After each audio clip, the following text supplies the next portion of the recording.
Play ball. Lila. All right, welcome back to the Slide Podcast. I'm your host, Coach Aaron, and today we got two field reporters with us today. So we have Lila Brickwall Bratch and Banana Jake. How are you two doing? Good. Good. Lila? Good. Good. Y'all not giving me anything to work with here, so okay, everything's great. Jake, you can throw again, right? Yeah. Yeah. So Slowly. tell everybody like what happened, what you've been like, what you've been doing for the last few weeks. Or month. So about 6 weeks ago, I was in a tournament and I felt some pain in my arm. And then 2 days later, we went to the doctor and I had x-rays done and we found out it was a fractured growth plate in my shoulder, which it was just from overuse. So, I mean, I'm back now. So Good. that's good. Now, overuse, obviously you're a pitcher, but I mean, you guys go by pitch counts and all that fun stuff, right? Yeah, but there was one weekend where I caught 5 games, and that might have been There you go. Something Because like you that. throw every time the pitcher throws unless there's a hit. So yeah. Wow. Okay. Well, good. You're back. So Yep. Banana Jake's back, ready to go. All right, Lila, what's going on in your world? I can't hear you.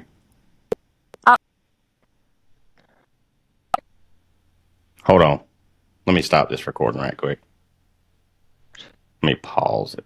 You know what? I can't pause it. We'll keep going. Yeah, you're showing really blurry. But, I mean, again, I understand that can happen, but it seems like your signal is not good. Yeah. Jake, could you hear her? Not really. No. It's that Taft, California internet speed. Lila? Yeah, it's like talking to somebody going down a old dirt road. I We're gonna need to set you up studio somewhere else. will move to the dining room. Just the that's better than All right, do me a favor, mute right quick, and we're gonna keep trucking. All right. So now we're gonna pick back up, Jake, you and I. So, you ready? Yeah. All right. So, Jake, you're back throwing. How's your team doing so far? How they been doing since you've been out? We haven't been doing the best, but I think April has been our curse month, Oh yeah. and I hope this month we be better because one of our top tournaments is in 2 weeks. Oh yeah. East Cobb. Beast of the East. Oh yeah, the PG in Panama City, right? Yeah, our schedules just came out like 30 minutes ago. Oh yeah. How's it looking? The first game's gonna be tough. Second game is gonna be, I mean, the tournament isn't easy.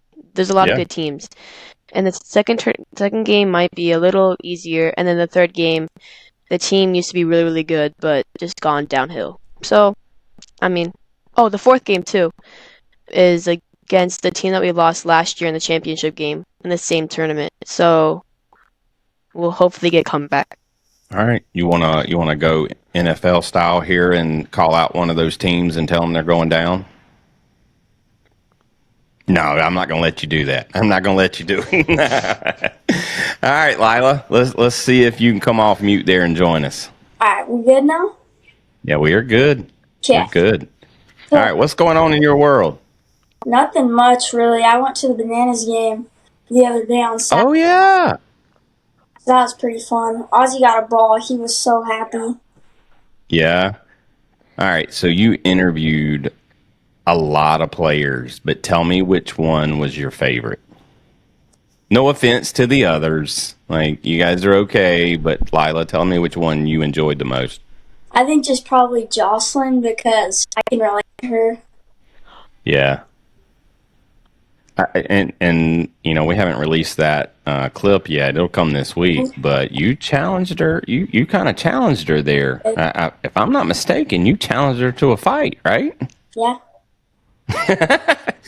And she said, look, she's gonna square up. She wasn't gonna back down from a challenge. Lila, if you'd have threw the mic down and like, let's go now, like that'd have been the bomb. But it's okay. It's okay. We don't encourage violence here on the Slide podcast. So just to let you guys know. You did what now? We fought after. Oh, okay. Y'all must have thumb wrestled. We did. Okay, good. All right. Well, look, let me ask you guys a question. So before we get to our guest, and actually our guest today may even join in on this conversation, but for the first part of it, Jake and Lila, what's the S stand for in Slide? Do you guys know? And it's Support? okay. Huh? Isn't it support? Nope, not support. All right, it's sportsmanship. Oh, Sportsmanship. And we're going to do a better job of talking through these things. So it goes sportsmanship, leadership, inspire, dedication, and excitement. So, but let me tell you what I've heard. I coach flag football, and my neighbor across the street, his son plays flag football, and they're in the age group above us. So they're in the majors division. And so what would you guys do if a coach decided to, or he goes to the commissioner and said he's short some players on his team and he wants to bring up some of the younger kids on this coach coaches two teams. He wants to bring up players from the younger team to help support his team because he's short of players. Now you guys would be cool with that, right? yeah. Yeah, I mean, like, you gotta be able to play a game. Now, what if you were the kid that was a part of that team, but you sat on the bench most of the game while those younger kids played in front of you? Tell me how you guys would handle that. I mean, Just basically like having a guest player and then sitting on the bench half of the game. Yeah, it's a bad situation. So let's introduce our guest. So joining us from California, Coach Josh. How you doing, sir? I'm doing good. Yourself? I'm doing great. So we're going to take back over here. So this situation, and this goes out there for all of our listeners as well. Tell me how you guys would have approached and handled this situation from the parents' perspective and or the commissioner's perspective. So there's what happened. So literally, Josh, he pulled up some players, and then my neighbor, their kids sat the bench most of the game while those kids played. Now, here was the objective. He wanted to win the game. And these younger players were faster and, had some talent. Like, that's hard. That's hard for me to stomach, Josh. Yeah, I mean, I coached travel ball for like younger kids from ages 8 all the way to 13, and it wasn't until I think I got around 12-year-olds is where like guest players came a part of it. Mm-hmm. I didn't use them a whole lot. We always had a set 12 roster, but some people have things they go out of town for. They miss tournaments, and so I always had not necessarily expectations, but when I had a guest player that we used, I notified those parents and that player ahead of time saying, "Hey, I'm missing this specific position. You guys play this position. You're going to come in and fill this role, but you're not." I hit everybody in my lineup. I don't do right. even at 13 years old for travel ball. I don't do subs. I don't do DA. Everybody hits. Right. And for guest players, they always hit last. Even if they're better than some of the other kids on the team, they always hit last. They knew you're going to play this amount of innings if needed, but this is the reason why you come over to support us. If you're okay with it, great. If not, no hard feelings. I'll find somebody else. Not a big deal. So going into the games, going into the tournaments, they knew what their role was, that they're not going to play as much as their normal team that they're on. And so there's no hard feelings. All my parents knew how I operate.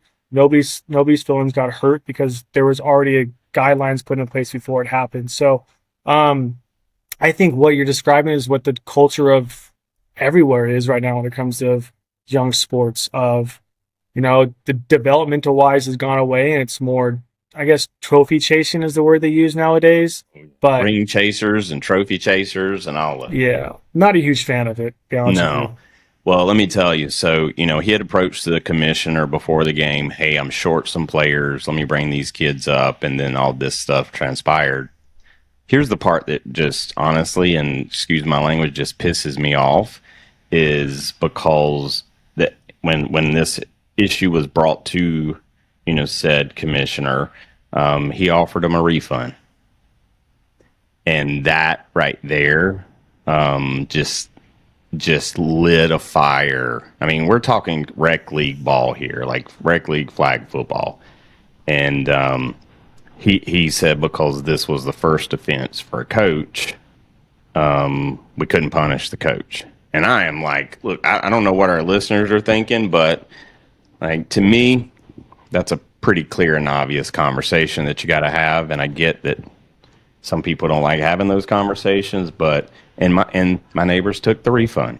And so now we have a coach that took the complete wrong approach, with the wrong agenda in mind, and we got a kid out of the league.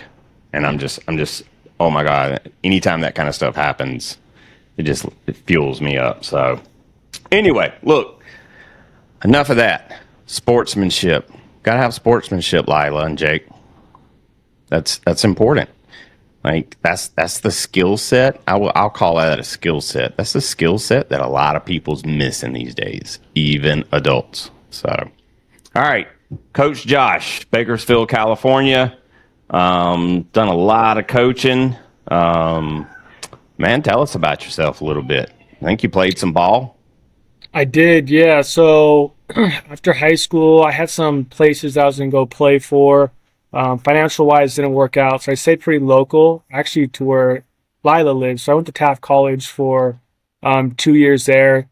Going the JC route's pretty popular nowadays. It's cheaper. It's actually a little bit more competitive at times too, depending on where you're going. Right. Their league at the time was pretty competitive. And so I went there for 2 years. My second year, I hurt my back. So I had back surgery when I was 20 years old, which Wow. kind of threw my things sideways a little bit.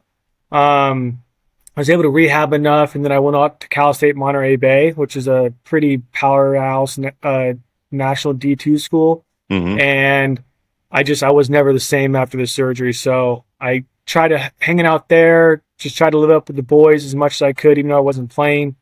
Graduated, in 2015. And at that point I came back home. I got back to where I graduated from high school Independence. I got back in the coaching staff there at varsity, coached there. And then I got involved with travel ball because I started getting into private lessons as well. So working one-on-one with kids. Mm-hmm. And that kind of got me in the travel ball aspect of it. Coach travel ball started when they were 8, and me and my uncle, he started it, I helped him coach it, and we took that team from when they were 8. Kind of the whole group stayed together for the most part. You lose kids here and there.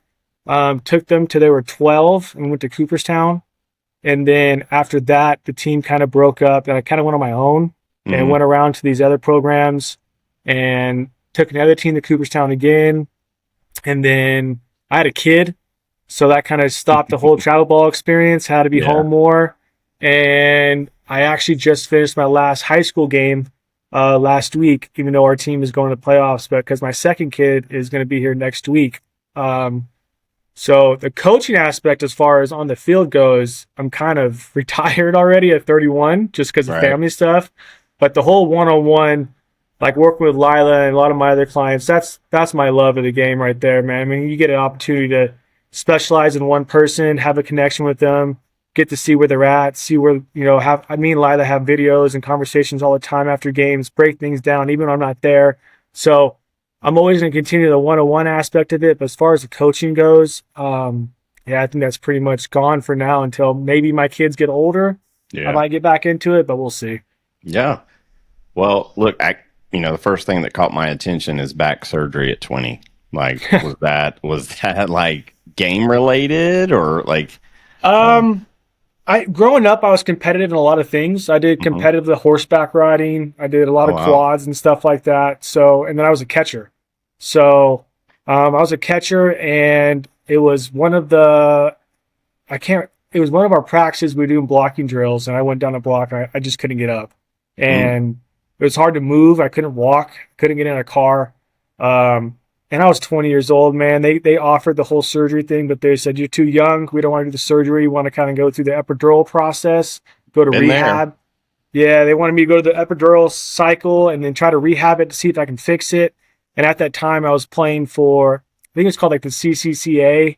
So you have like the Cape Cod level of travel ball, and then you Yep. have like that league is right behind it. So, you know, I'm local Bakersfield, man. You know, our team over here, we have guys that are around here. We brought some guys from out of state, but we were playing some teams that were like Division I players. So like a lot of really good players. Yeah. And I couldn't feel the pain, but I was told that you can notice it. Like I was running with a limp. I couldn't rotate as much. I couldn't feel it. So Did you slip a disc? Or a yeah, couple? so the way it was like the L3, L4, pretty much they're saying that the disc punched through my nerves, separated my nerves, and were going against my spinal cord. So they had to realign all that stuff. But yeah, ever since I had the surgery, I'm still in pain every now and then in the mornings. Usually when it's cold is the worst. Probably don't stretch as much as I should. I play a lot of golf, which is not good for your back, especially the lower area. So that doesn't help either. But yeah. I don't know, man. It's one of those things when you're playing ball and you're really into it. I was devoted to the game. I was devoted to the work ethic. I loved the grind of it. Everything was there. You know, the facilities were amazing where I was at. So, you know, all the strength and conditioning was pre-planned. All the food meals were done. And once the game's over, get a little lazy. You know what I mean? Like, it's not all planned for you anymore. So you got to figure it out on your own just to stay healthy and fit. And I've gotten lazy from it. Life happens. It does. You know, you have a kid, you put on the pounds too. So, but I stayed connected. You know, when I stopped playing ball, it was tough. You know, it's something you do your entire life. It's where you learn a lot of life lessons and where you meet a lot of friends. I'm still friends with to this day. So the closest thing I could think of to stay connected to the game was coaching. And Yeah. I've met a lot of players. I met a lot of parents, and it's been fun. Yeah. Banana Jake, what you got for this dude? So you said you're a teacher, right? I am, yeah. What's the best part of like coaching and teaching combined? The schedule lines up together. So being a coach at the school I teach, you know, I'm there for all the practices. I don't miss and stuff like that. But honestly, the best part is you're on the campus with your players. So I'm able to do a lot of things with our program. We have early morning hitting lessons. We have videos at lunchtime. We go over the opposing players and teams when we play them that week.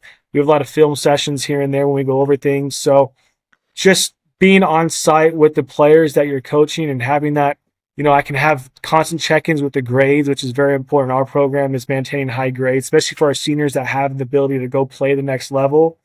Stressing the importance of every time a scout, pro or not pro, we have a couple guys that got drafted, but mainly college scouts that have contacted me or our other head coach. You know, one of the main questions they ask us first is grades. And if the grades aren't there, they say no, we're going to move on to the next one. So we want to make sure we maintain high grades in our players, and that's just important. So being a teacher on campus where I coach, that's probably the best part for me, is to make sure our guys are staying accountable in the classroom as well as outside of it. Nice. I feel like that's like the best way of doing it. I mean, you can really help shape, you know, a young player's life that way. I mean, you have influence over the education and have visibility to, you know, how they show up in the classroom as well as how they show up on the playing field. I think that's it's honestly probably drives the players crazy. Well, it's one of those things. It's also one of those things too, like outside coaches who have like the grade check stuff. I've met teachers that don't like doing grade checks. It's just another thing they have to do on top of their responsibilities they already have. So being a teacher on campus and having those relationship with those teachers, they know where the intent's coming from. It's just not another thing on their agenda they're Right. checking off, but there's more of a care to it. So there's times too where they'll notify me, say, hey man, kid's messing up in class or he's misbehaving and stuff like that, and we correct it right then and there at practice. So whether it's, you know, conditioning extra or sitting out games or or missing practice to go get some tutoring sessions done to make sure they get it done. Our players know there's a stress level of if you don't get it done in the classroom, doesn't matter who you are, how good you are, or who you've been recruited by, you're going to have the same accountability as everybody else, and you'll miss practice, you'll miss games because of this. So, just things like that. Gotcha. Jake, what's your grades like? Let's just go ahead and throw it out there. All A's, but 2 B's, but it's like 89 B's. Not always. Hold on. Like, Thank you. I'm pretty sure like 90 starts in A, right? Yeah, 90 to 100 A, and Then I then got to round up an 89. yeah. Okay, it's my science and social studies class Oh. that Well, I really.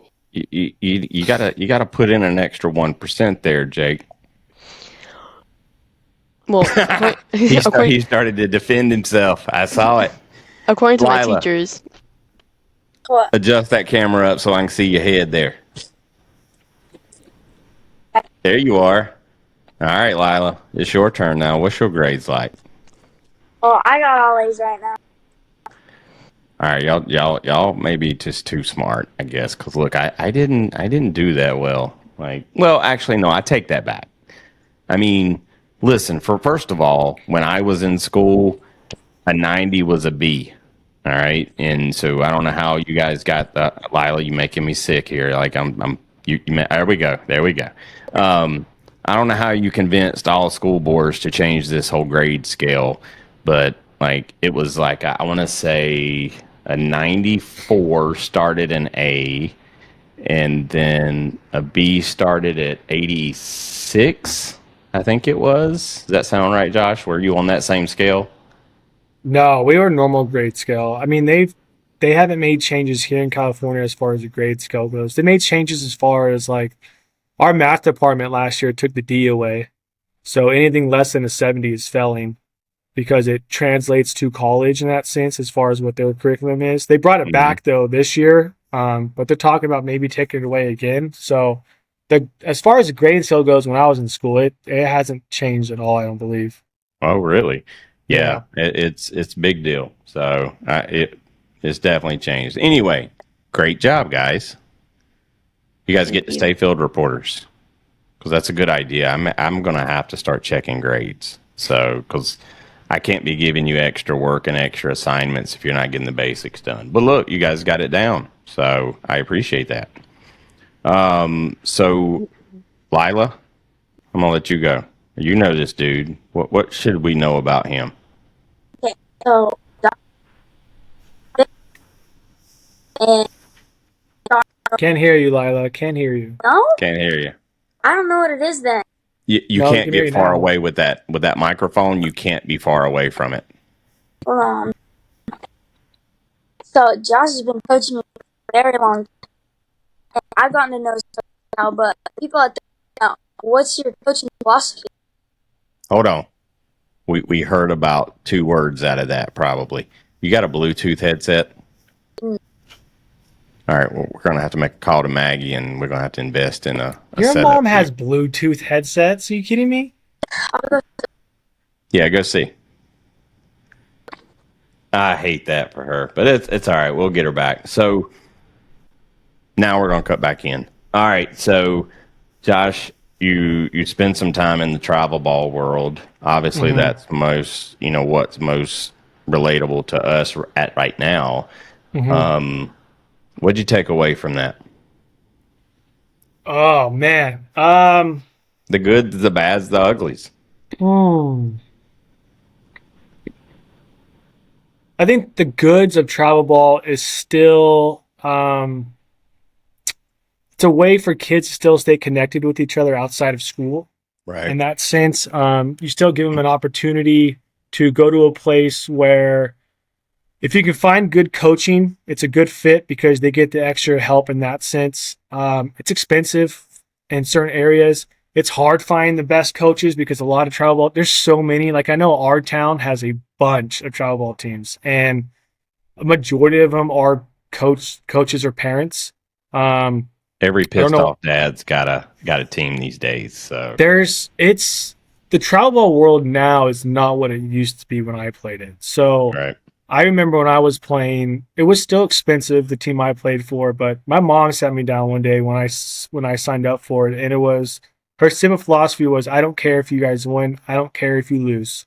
What I care about is I'm investing the money into this because this team is putting you in positions out of town to face the best talent, and that's what I want you to take away. So when you come back to my hometown and I play in my leagues, I got to see better pitching. I got to coach. I got to call games against better hitters. So I'm more prepared. Nowadays in travel ball, it's all about winning. There's a lot of rotating players all the time, picking up players to fill on teams just to have the best to go win tournaments. It's hectic in that sense. It's year round, especially when you get older. Like one of the biggest areas of concern, like with high school kids right now, especially pitchers, is the non-rest that they take. And it's a back and forth with our guys because one of the things is back when I was playing, you had your season, you went through summer in a sense, and then you took a break for a couple months of no throwing. You went through the weight room, you went through throwing programs, you went through core strength, you went through all these different things. You simulated bullpens, you worked on grips, you worked on spins, or whatever it is you were working on pitch-wise, simulated bullpens. And then once you got back towards season, about a couple months beforehand or 2 months, then you started to, go a little bit more. But they don't stop. Like there's no stoppage in throwing. And then they don't recognize their pitch counts. They're throwing 100 pitches every weekend, and they don't calculate how many that is in a month and overall in a year, how many pitches they're throwing. I also think the hardest thing that I've noticed coaching, especially the 12-year-old and 11-year-old, is how coaches utilize pitchers. And what I've noticed is it's not the necessarily of how many pitches they throw over the weekend is what they look at. Like that's how they go about pitchers over the weekend. Saturday, Sunday tournament, they're saying, Johnny threw 50 pitches on Saturday. His hit limit's 100 for the weekend. He's good to go for 50 on Sunday. And the problem with that is my mind is they don't take consideration all the extra throwing that takes place. So Right. You're throwing when you're warming up, those are throws. In the bullpen, those are throws. On the field, they're higher extreme throws. Then the next day, you do the whole process again. So instead of 100 pitches, you're throwing over close to 200 in that sense for 11, 12-year-old. Like my pitchers never threw back-to-back days. If they threw 25 pitches to 35 pitches on a Saturday, if they kept that under a certain limit, then I would allow them to pitch the next day. But if they threw over 50 on a Saturday, they were done. There was no Sunday pitching because I did it. I was a catcher and I was a pitcher. I knew what both of them did to your arm. And there's just not a lot of accountability. The stretching is not great before games. It's a lot different. Yeah. Well, I mean, it's what I've noticed, and, I've talked about this on the show, is, in my area, I honestly, we're losing kids from our community rec league at the age of 8, and 8's going to travel. And I mean, I get it, like better competition.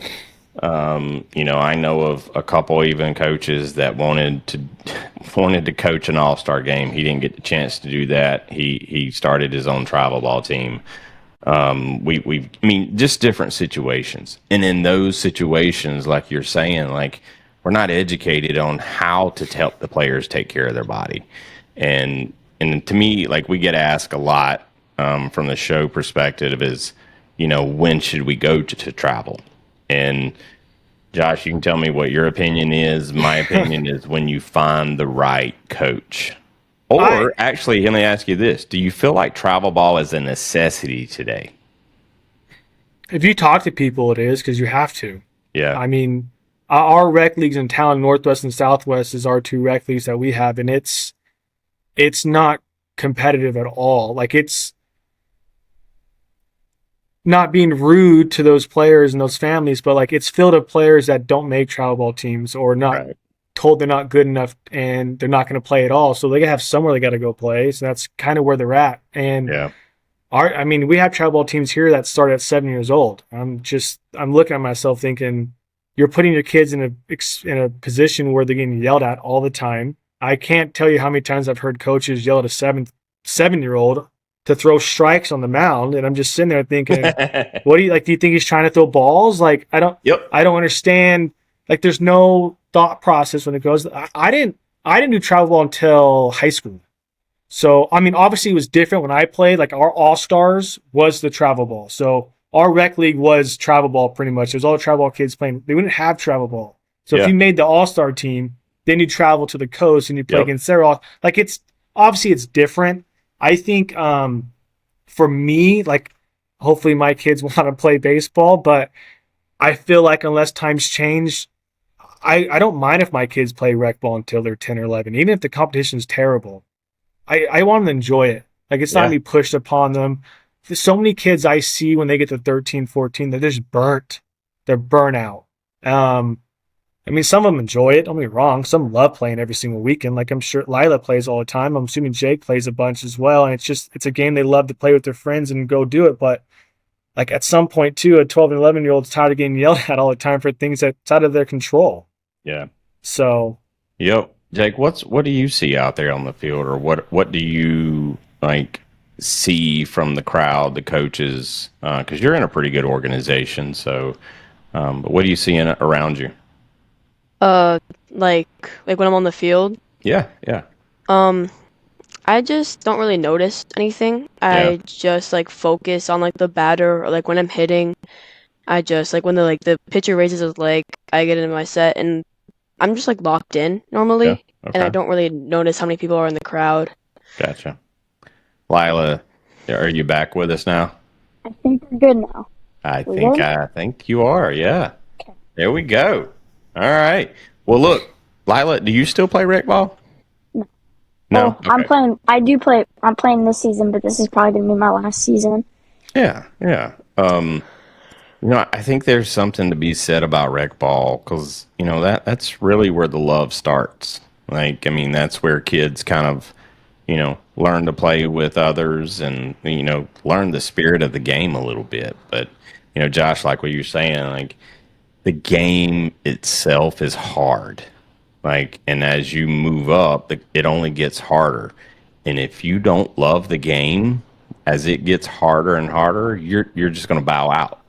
And and I think that's where a lot of coaches, especially at the young ages, man, just chill. Let them let them fall in love with the game. And I think you'll get into travel ball and you'll have players dedicated and committed to doing the right things. So anyway, Lila, let's go back to my question. Give us the juicy information here. What do we need to know about this guy? So, Hey, move your camera down so your face is in the. Oh, never mind. You're good. Yep, you're good. He covered most of it in the intro, but so I've known this guy for a very long time. I know his coaching style, but just tell him about your coaching philosophy. Those guys out there want to know. Man, I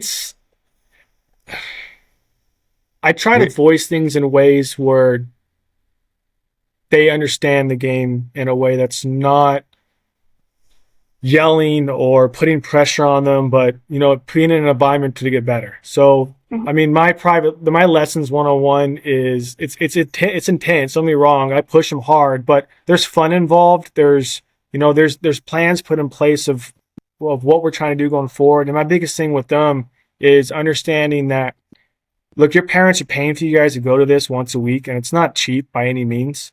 And the biggest thing I always try to tell him, I told Lila, is the 30 minutes, an hour a week you're going to get with your private instructor is going to be high quality for the most part for who you're going to, I'm assuming. But you're going to get better over time, but your climb of what you want to get to is going to come from your work ethic outside of it. So I try to put all of my drills in a sense to where they can do it on their own without anybody around. Once they get past a certain age with my clients, it's mandatory they send me 2 videos a week of them working on their own. And if they don't see me that week. Because the philosophy is, especially in the high school, and travel ball's kind of made it this way in a sense, it's hard to work with kids in high school when they go through slumps. Yeah. Because when they go through slumps at like Lila and Jake's age, it's a lot of yelling. It's a lot of putting them down, or it's just taking them out of the game and putting somebody else in the spot, and they don't really learn from it.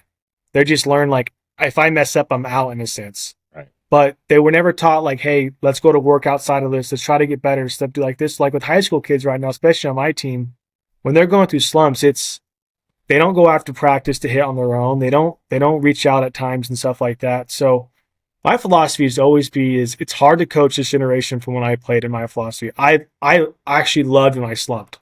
I loved when I wasn't hitting well. I loved when I wasn't catching well because I love that type of wanting to get better. Like putting into work like me and Lila, we call it the lab. Our tunnel is our lab, our facility. That's where we go to work. We're going to put some, extra stuff in that sense and really love the grind of it. Because once you get the success out of that grind, there's so much more enjoyment that the game provides when you're doing well, obviously. But I love talking hitting. I love talking catching with guys or girls that are struggling in that sense because seeing them understand what we're trying to do and then implement it in the game and seeing how they feel after that. I mean, as a coach and philosophy of the base of the game, there's no better feeling than seeing that transpire and take over. No doubt. Let's talk about what he just said there. So, Jake or Lila, have you guys ever been in a situation where you felt like if you wasn't playing good at a younger age or so, you felt like you were going to get pulled? Many times. Yeah. So let's just think about that now. So, let's just take a 10-year-old, and if that's the vibe that's on that team, because I think it's usually the coach. That's their philosophy is if, we're struggling with one position, we're going to pull and put somebody else in. Now think about that. What does that do for you, Jake? Let's just put your mind in this 10-year-old. What does that do to you? Now you're even more anxious, right? You're stressing because you can't make a mistake, right? How does that make you feel? It just like sort of makes you feel like bad about myself because then like you put all this work in and then it just goes down the drain and then like your coach doesn't let you play because of how you are performing. I mean, at this age, we're just supposed to learn about how like the game's played, and the coaches sometimes don't really let you do that. Yeah, and let me tell you what I did last week, and y'all can tell me I shouldn't have did this, but so all the coaches that I coach with was sending these group messages back and forth with the commissioner and saying, literally getting nitpicky about rules. And see, I'm from the school of saying, I know the basic rules. When we're out at the game, these kids are like 9, 10, 8, 9, 10. Like we can make adjustments on the fly. We can coach all this good stuff. So they're taking it so serious. And I told my wife, I was like, I'm about to start something. So guess what I did? I sent a text out to all the coaches and I said, wait a minute. Did I just miss something? Are we getting rewarded financially if we win? And obviously the answer is no, Jake. You're looking at me like I'm crazy, but I said it just because relax. It's not, it's like, it's okay. And I think honestly, and Jake, this is what I tell most kids I talk to. Every single game you play right now is practice. Until you're getting recruited, until you're in college and all that fun stuff, it's just practice. Because, there may be a scout. I don't know. You ever see a scout out there watching you, Jake? Lila? No. Now, you know what? If I was a scout, I would have came to Cooperstown last year to watch the ball girls because you guys put on a show. But outside of that situation, come on now. Chill. Josh. Yeah, real quick, I always told my players I want them to fail. Be honest with you. Like I've told many of my catchers, I hope there's a situation where it's a championship game, the last inning, tie ball game, runner on third, and you let a ball go by between the legs and you lose the game. Like I want situations like that to happen, or an infielder makes an error to lose the game or something like that, because I want you to feel what that feels like. And one of the things that I talked to some of my players and my parents when I was coaching 11, 12-year-olds, especially for catchers, because that's like my main area, is there's a lot of times where a lot of teams will have their catchers catch the first 3 innings and then substitute them out and have another catcher catch the last 3 innings if it's 6 innings ball game. I never understood it. because I'm like, you're not putting them in positions to understand how each inning is crucial or how different things happen throughout the game. It's like my catchers, they just rotated. They played all 6 innings, and the next catcher caught the entire 6 innings in the next game. And so, like, I want them to understand the importance of what the first inning feels like to the last inning as well. So it's just like little things like that. Like, especially you talk about scouts. I mean, not at their age, but I know for high school coaches, we go and watch 14-year-old games and who's going to be coming into our school district because we want to see, hey, if they make a mistake, like what's their demeanor like? What do they do? How do they go about their business on the field the rest of the game? Or what are they doing? At a young age, if you just pull kids and you don't let them experience what that's like, they're never going to understand how to overcome things. Yeah. I mean, and unfortunately, that's life. I mean, I try to explain it to people. Like, if you don't I try to tell most people this, while a kid's living in your home, let them fail while there's a safety net in everything. Like, let them do it so that they understand how to deal with adversity. I mean, so you guys go and watch some younger kids. What do you look at when you're, let's just say, scouting talent? How do you identify talent, even from an earlier age? What are you looking for? Oof.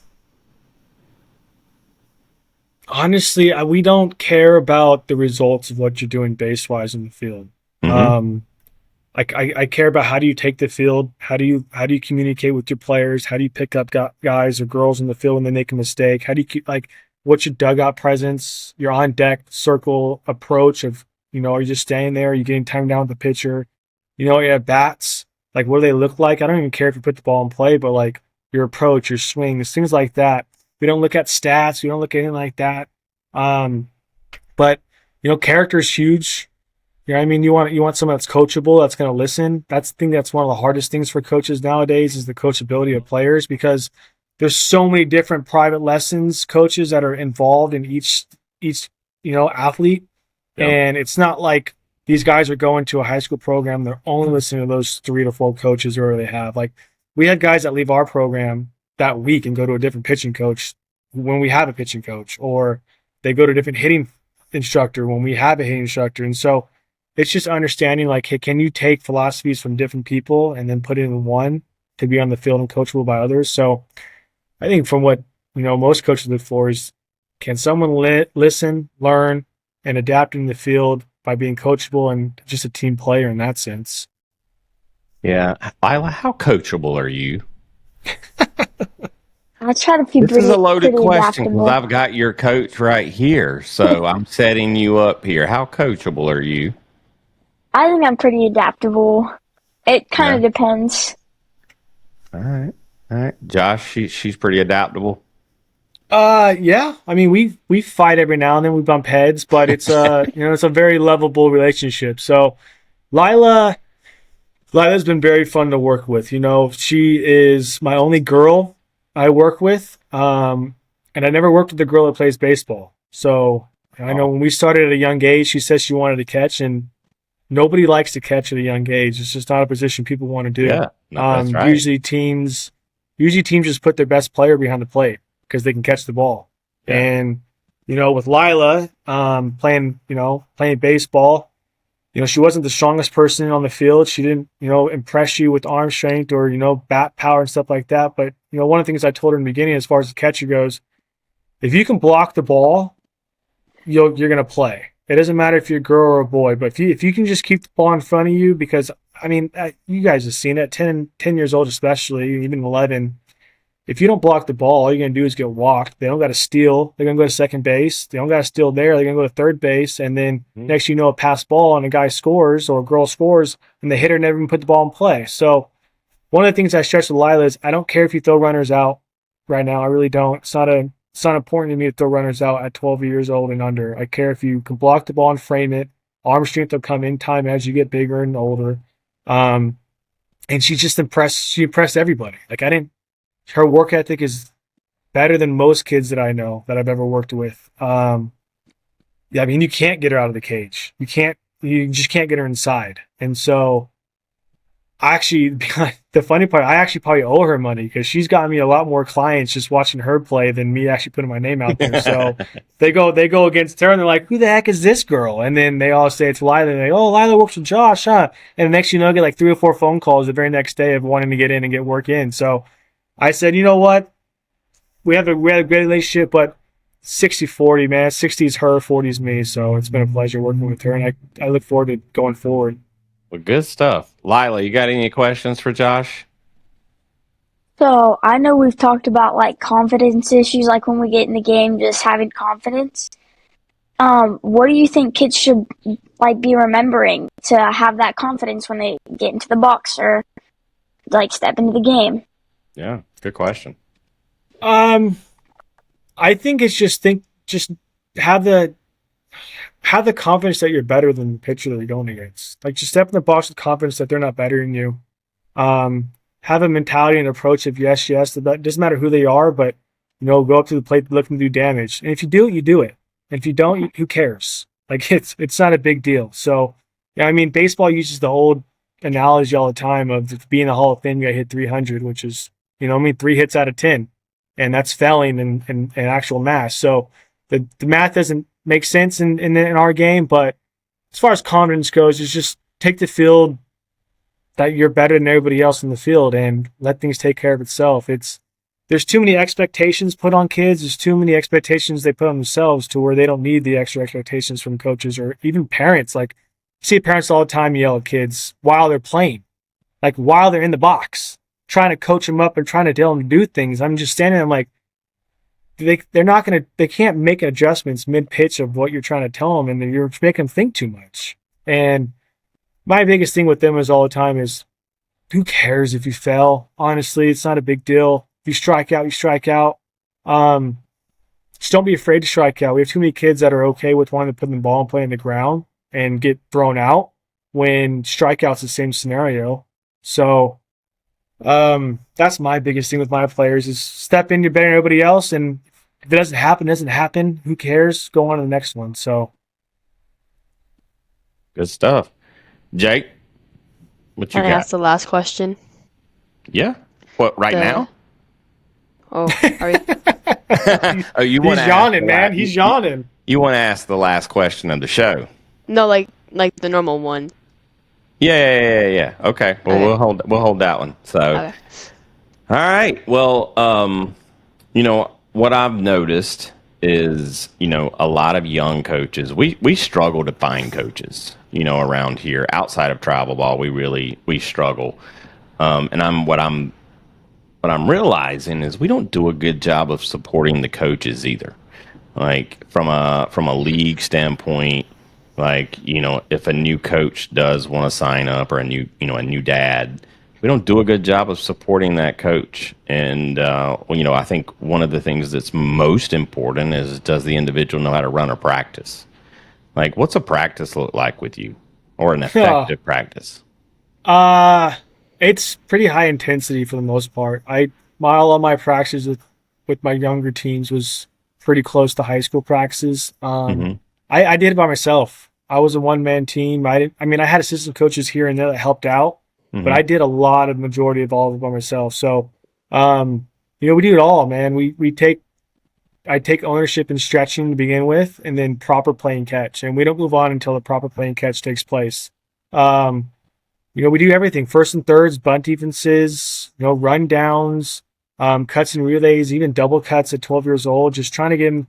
Everything that was taught to them at that age was preparing them for high school. And I always told them, I said, my biggest goal with you is when you go to a high school program, they look at you and they say, hey, I don't know where this kid came from, but he looks like he knows what he's doing. He knows the game. I don't have to work extra to get this kid ready for what we have to do. He just molds right into my program, or she molds into the program. So,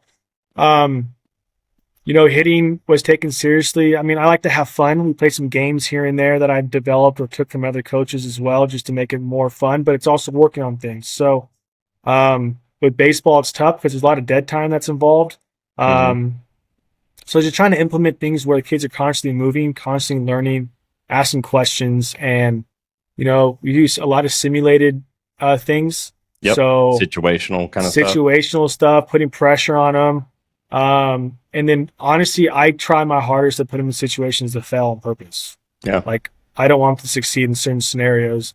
I want to learn from what just happened, so they're not surprised when this takes place in the game, and they know how to overcome it. They know how to work to the next pitch. They know how to process things and forget what just happened and move on. So that's pretty much what our practices are generally like. Gotcha. How long are they usually? Not super long. You know, I mean, I during the week time, we were going 2 days a week. So we weren't like anything crazy because a lot of our kids go to outside stuff where they went to me personally one-on-one on the side. So that was kind of the practice as well. But like our weekday practice, that was during the week. That was more in the fall. That was more like hitting in the cage and bullpens. And then and that was probably about 2 hours. And then on Saturdays, I would bump it up to probably 3 hours because that's when we had the field time. So I wanted to make sure we got the most opportunities possible. And that's when we did a lot of defense stuff. And then we ended with hitting. On tournaments, there's certain times where I might go 3 days a week. 2 is hitting and 1's fielding just because I love being out there and I have nothing else to do. So might as well go play. You know what I mean? Yeah. But yeah, I mean, I think I've seen some programs that practice like high school, like 4 or 5 days a week. I think it's crazy. Yeah. First of all, I think that's, one of the things that I've recommended to our league is, we need the high school coach involved. We need the high school coach having an influence on how practices are ran, what he's looking at, what's most important at each age level, even, 6U, we should not be yelling and fighting and screaming like I see going on at the park. Like we got some issues. So, but I think that's what we need a lot from our rec leagues is we got to find a way to really help support new coaches. Because that's honestly, as coaches leave, then parents, they lose in that one coach that they've always had and they're really scared to go to another coach. That's a good question. What would you say to a parent that, believes that their kid needs to play for the same coach their entire youth career? Is that a valuable asset or do you have a different take on it? I think it's to each person, it's whatever the situation is. I mean, if that kid is improving and gelling with that coach and they have a good relationship, then I mean, by all means, go for it. But I'm a firm believer in if you can have different minds or different coaches and learn different philosophies or how they approach things and try to get all of them, it builds you. I mean, I think the way you go about that is play different sports. Right. So by playing different sports, you're getting different coaches, different philosophies, different mentalities. I mean, the game's different of how they approach things. So I think that's why playing different sports is very valuable, not necessarily because of the footwork and whatever it brings to you as an athlete, but you're seeing different minds and how they approach and how they go about their business. Nowadays, baseball is year round. Like there is no playing multiple sports, and a lot of teams don't want you to play multiple sports because they are year round. So if you play multiple sports, you miss practice. If you miss practice, you don't play. So those parents are put in a situation of what they're supposed to do. So I've always encouraged multiple sports. And I always will, especially with my kids. They're going to play multiple sports. I don't know if they're going to do football, but they're going to play whatever they want, man. Like my daughter has a baseball bat. She uses it like a golf club. So we'll see what happens. Yeah. I mean, I'm the same way. I'll say I learned very early on in the show because I was still fresh and back new into the world, and but we had a scout on the show, and he was a scout for the Mariners, and Rick said that his first thing that he looks for when he's recruiting players into the Mariners organization, or I think it was the Red Sox as well, but was a multi-sport athlete. Have they played multiple sports, and like just what that does to round off from a baseball player to an athlete. And, and I think there's value. And you just pointed out another value that was clear and obvious right in front of my face that I didn't catch is that also gives you the ability to experience different coaching, and that never made those connections. So Sometimes it's just the simple stuff. Lila, any other questions for this dude? So I'm going out to the banana ball tournament in Ohio in August. Do you think there's a line that can be crossed between fun and professional in that tournament? Is this a banana ball tournament style banana ball, or is this like legit? No, 100%. 100%. 100%. Just do what they do. Like, let loose and fun. I mean, I went when banana ball first happened. I was like, this is a joke. Like, what is going on? What is this thing? And they were in Fresno, which is close to us, and I went to it with a couple of my buddies and teammates, and there was more baseball involved than I actually thought there was. Like, it was like a legit game, and they're actually like, it's like the Globetrotters, but on baseball diamond. They're actually, I mean, they're good. They're good players. Yeah. And it's fun to watch, man. Like, I got to meet Eric Burns a little bit, and he was very involved in it as well. Yep. But I think it's a cool thing what they're doing. I think the banana ball tournament, just let loose, try a little behind the catch thing as a catcher, whatever that guy does. I know you practice it in between games too, but I think it's a great time to understand why the game's fun. You know what I mean? Like, I think the biggest thing I learned is the team I'm on now for high school. We have good players. We've had D1 pitchers. We've had, a lot of good guys that come through the program. There was a stint where I was at a different high school that is in a demographic area where, I mean, kids miss practice. They have to go to work to support their families and their parents and their siblings. They have to go babysit. And none of these kids went to travel ball. None of these kids know what baseball is. And it was an eye-opener for me because we weren't good, but they loved being there and they loved playing, and it was fun. And I think that's what the banana ball atmosphere is kind of like what it's about too. Is like, this game is meant to have fun, and it just has the different things that come with it as well, though. Yep. So Lila's bringing her own team, all the girls, and I'm the banana ball director. So right on.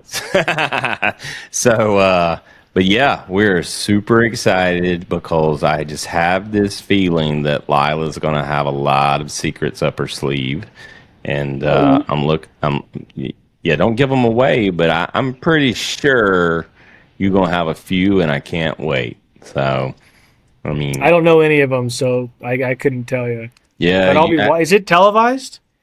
No, it won't be televised. It's a full on tournament. So it will be streaming, I believe, in some capacity, whether Game Changer or there is a streaming service at the complex. Right. But no, that's a good point. We need to stress some media coverage there. Of course, all the bananas will be there. So the party animals and the bananas, the whole organization. So we're playing at the Progressive Field in Cleveland the Saturday of the tournament. And so all the players and organization, we're all going to be there at the park, and we're going to put them through all banana ball camps. And so they get to go through that with the players. And then the next day we start playing banana ball.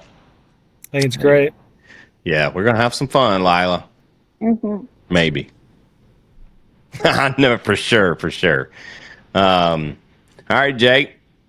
Any of your questions before we ask our final? You got anything? Nothing much. Well, look, you know what? When I was talking to Lila's mom about this, she said your second babe could be coming any minute now. So we made it through the show, and that's a good thing. It would have been great though, like for us, if he had to like shut the laptop and run away, and like that it might went viral right there. I don't know. But her due date's tomorrow, but she's getting induced next Tuesday, so we'll see if it hangs on that long. All right, and you don't know the sex of the baby, I'm understanding. Yeah, we don't know. How does that make you feel? It's stressful right now. Like right now it's stressful, but honestly it's fun. Like I'm sure it's great either way, knowing or not knowing. I don't know what it's like to know, obviously, because we didn't know for our first one either. Oh, wow. There's no like predetermined expectations of like knowing what it is and what I get to do with this child. So it's more just preparing for whatever it is, man. Just like what parent life is like. So, I say it goes by pretty fast for me, but I'm not the pregnant one, so I'm sure it's not as fast for my wife. So but it's a fun experience. I don't think we'll know any of ours. So even the future ones we have, I don't think we're going to find out early either. I like that. There's something. I mean, it's cool to know because in today's age we have zero patience because we want everything right now. But I think just that experience of finding out, that first time, I think that's pretty awesome. So, hey, we're talking about having babies on the show. So that's it though. No birds and the bees stuff. But all right, Jake.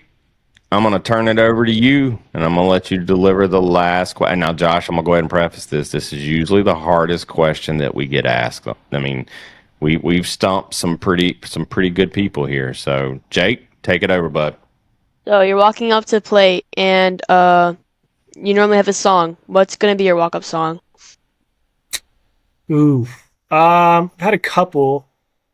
One of my favorites that I've done back in the day was Jake Owen. Barefoot Blue Jean June Night, or however it's said, I think something like that. It's been a while since I used it. Barefoot Blue Jean Night. Yep. That was a good one. It was upbeat. I wasn't a huge walk-up song guy. Wasn't a huge thing to me. I had one in college where it was just instrumental music. There's no words. So it's not really, I don't even hear it half the time when I play, to be honest with you. Jake talked about it earlier, he's locked in whatever he's trying to do. So there were sometimes I didn't have one, and my teammates did. And wasn't a huge walk-up guy, but if I had to say, it was probably that Jake Owens song. That was pretty good for me. Why do you even bring this guy on the show? He said he doesn't even like walk-up songs. I know. Lila's first walk-up song I remember was like John Cena. It was. That one. I was like, what is going on? And then she has all these different ones. But, Travel Ball's taking over walk-up songs. I remember I saw some videos like moms changing the songs for the kids to embarrass them and stuff like that. But it's classic there. Cooperstown is loaded with walk-up songs. When we went, everybody it's like a competition of team to team of who can play the song loudest during in between innings. It was wild. They didn't let you have them? No, they didn't. When we went to Cooperstown, they didn't let us have walk-up songs. Well, we went the year before you, I think. So they did for us. They changed it. Well, you must have to pay an extra $5,000 for that or something. It was pricey. We had to fundraise a lot for that, but it was a great. I've done it twice. I don't want to do it again, so it was fun. Lila was supposed to fly me out and go, but otherwise, I was just yelling at the TV the entire time about things they were doing. So I was too. We were up. This is my claim to fame for watching because it proves I really watched. But I was up to like 1:30 in the morning that one night watching Maggie's stream. So I was holding on.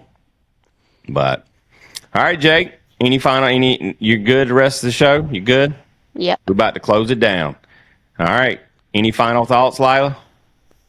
So apparently I was wrong. We did have walk-up songs. I just forgot about them.